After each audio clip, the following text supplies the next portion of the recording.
मराठा आरक्षण को लेकर महाराष्ट्र की एकनाथ शिंदे सरकार की अधिसूचना का विरोध अब सरकार के अंदर से ही हो गया है। केंद्रीय मंत्री नारायण राणे के अलावा शिंदे सरकार में मंत्री छगन भुजबल ने भी मराठाओं को ओबीसी के तहत आरक्षण देने की अधिसूचना को रद्द करने की मांग की है। एक तरीके से अपनी सरकार के खिलाफ बगावत का बिगुल फूंका है। यही नहीं, राज्य भर में ओबीसी समाज ने सरकार के खिलाफ अब मोर्चा निकालने का ऐलान कर दिया है। ओबीसी समाज की घोषणा शिंदे सरकार का नया सरदर्द बन सकती है। मुंबई से रौनक कुकड़े की एक खास रिपोर्ट। मराठा आरक्षण की अधिसूचना को लेकर अब सरकार के भीतर ही तलवारें खिंच गई है। शिंदे सरकार में मंत्री छगन भुजबल ने कहा है कि ये ओबीसी को नुकसान पहुंचाने वाला काम है।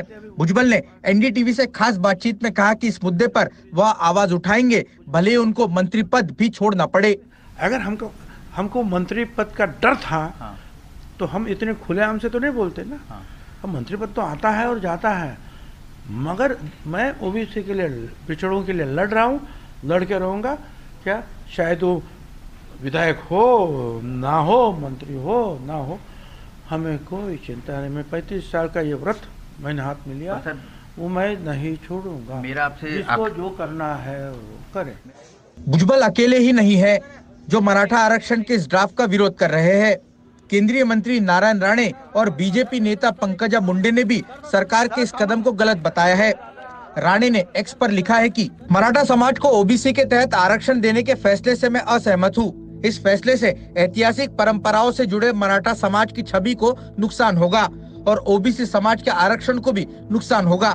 दरअसल मराठा आंदोलनकर्ता मनोज जरांगे पाटिल ने आंदोलन वापस लेने के लिए शर्त रखी थी कि अगर सरकार अधिसूचना जारी करे कि जिन मराठाओं के पास कुणबी होने के प्रमाण पत्र है, उनके सगे संबंधियों को भी ओबीसी प्रमाण पत्र मिलेगा। उधर सीएम एकनाथ शिंदे ने कहा है कि वो छगन भुजबल की गलतफहमियों को दूर करेंगे। यामध्ये कुठल्याही ओबीसी समाजावर, इतर कुठल्याही समाजावर अन्याय होणार नाही। ओबीसी समाज को आरक्षण का बिल्कुल नुकसान नहीं होगा।